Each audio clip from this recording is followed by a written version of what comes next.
Good morning, Franklin Elementary School. Today I have the distinct privilege to talk to Tommy Emmanuel. Tommy Emmanuel is my favorite guitarist of all time, and he agreed to meet me this morning over the internet. So, without further ado, here's Tommy Emmanuel.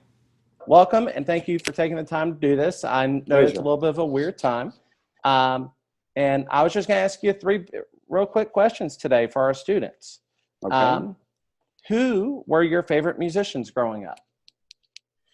The growing up, well, I'm still growing up, aren't I?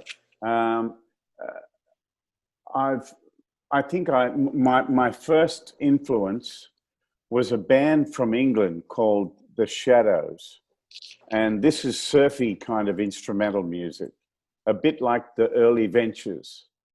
So they were my first influence. The rhythm guitar player in that band, his name was Bruce Welch, and he was my first real role model as a guitar player.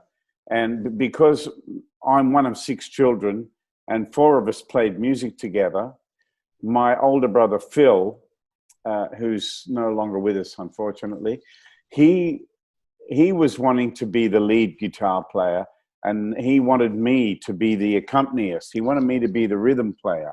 So that's what I was interested in first, was learning how to be a rhythm player. And I quickly learned how to recognize patterns in songs and work out the chords. I had no lessons. I don't read music. I play everything by ear. And I developed my ear because I had to. My brother and I would hear a song on the radio, and then we would huddle up and work it out. And we had to use our ears, you know. So the earliest influences for me was that band called The Shadows. And then there was Hank Williams, Jimmy Rogers. Mostly American country music was my earliest influences. And as a guitar player, the people I was listening to were Chet Atkins, Les Paul, Duane Eddy, some Australian guitar players. And then the Beatles came along. And their music was very different to what I'd heard. And so I learned a lot about song structure and the use of chords against a melody by listening to the Beatles. You know, it gave me a lot of ideas. During the 60s and 70s, I was mostly listening to people like Gordon Lightfoot and Neil Diamond, Carole King, James Taylor, Eric Clapton, Doobie Brothers, Earth, Wind and Fire. You know, I listened to all kinds of music. Stevie Wonder was probably someone I listened to from when I was young as well. And I learned a lot about a melody against chords with his music. I learned a lot of chords in Stevie Wonder songs that I didn't know existed. You know, That's true. So, yeah. And I guess along the way, I've had to go at listening to everything from, like, I was a Michael Jackson fan as much as I was a Segovia fan. Yeah. As much as I was a heavy metal guy as well. I like all kinds of music as long as it's got soul, and as long as I like the chords and the structure of the song, you know. I don't particularly study guitar players. I never have.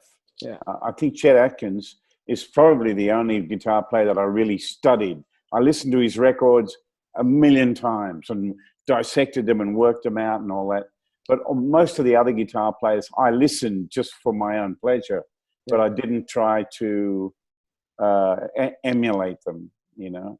I think he was probably my biggest influence. And it was him who told me I needed to come to Music City. That's where I needed to be.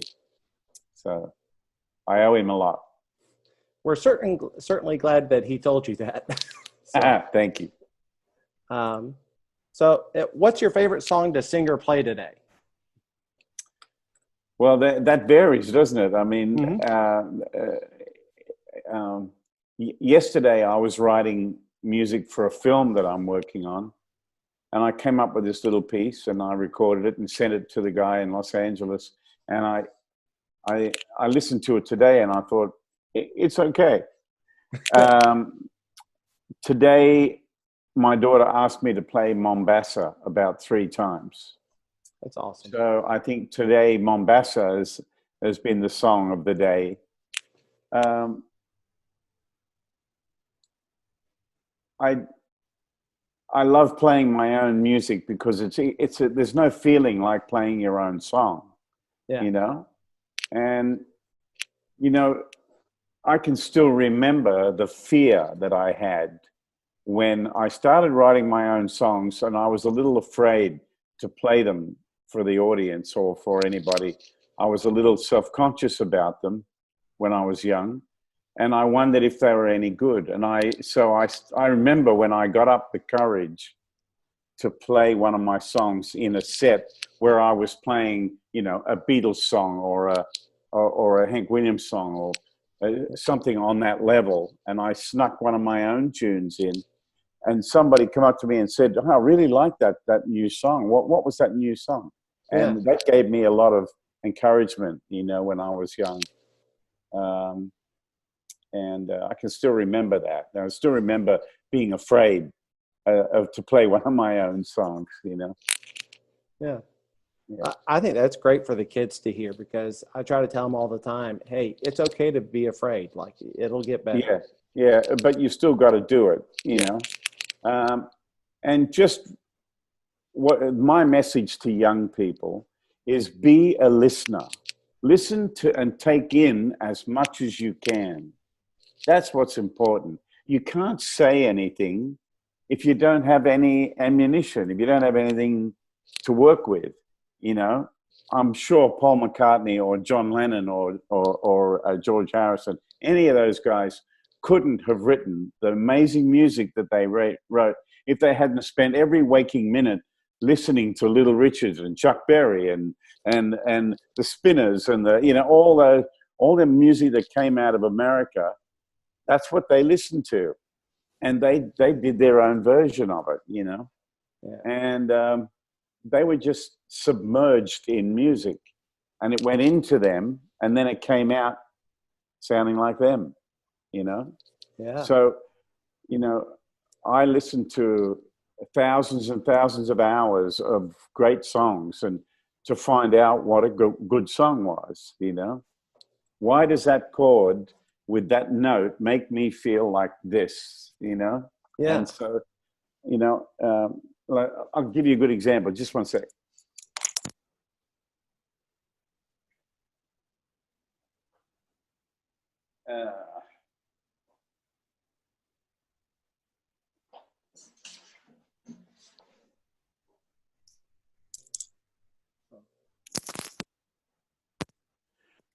There's a song of mine, and I hope this guitar can get picked up with this one. Can you hear it? Yes. There's a song of mine called Halfway Home. And I could not have written that song if I hadn't listened to the Beatles, to Hank Williams, to James Taylor, all those people.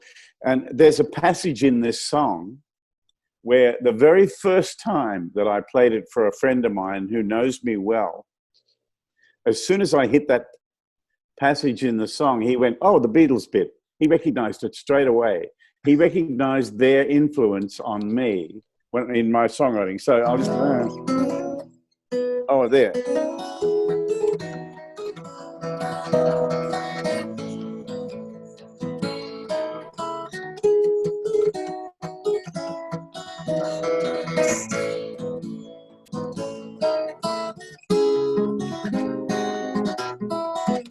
Here it is. Yeah.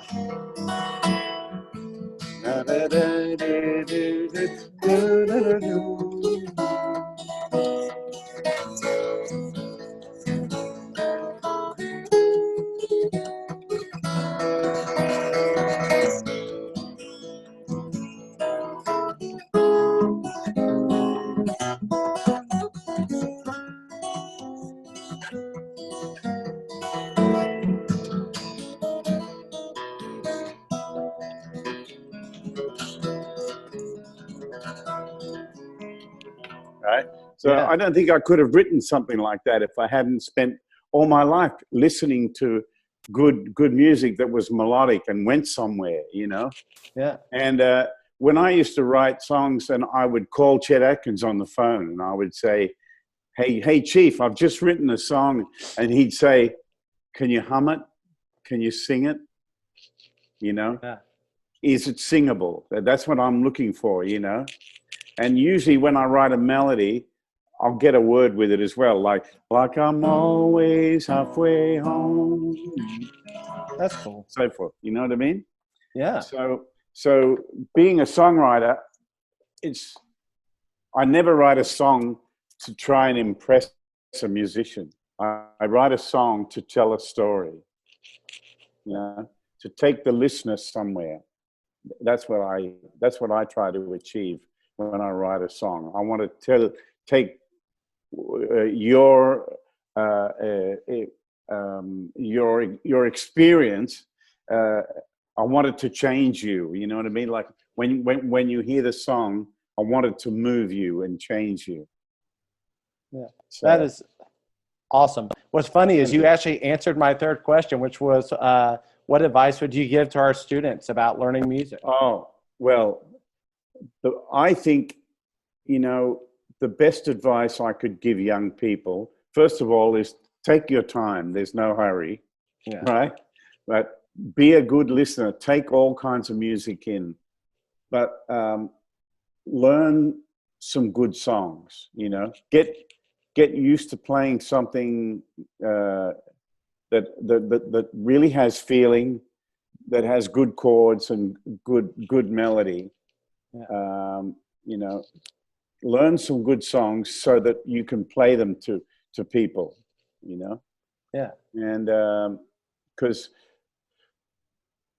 being a good accompanist is a very important thing too. You know, there's a lot more work for a really good accompanist than a lousy lead player, you know? Yeah. There are too many lousy lead players out there. We're looking for good accompanists and people who know what a good song is, you know? And this is one of my tuners, right? But look at this. It's a metronome. Yeah. And I practice with that all the time. I practice being in tune and being in time. That's awesome. Important. Yeah. So, Tommy, thank you for joining us today. I can't wait to hear Best of Tommy songs. That's coming out in May, right? Yeah, exactly. Yeah. Yeah. And Well, thank thanks. you for being an inspiration to me and my students.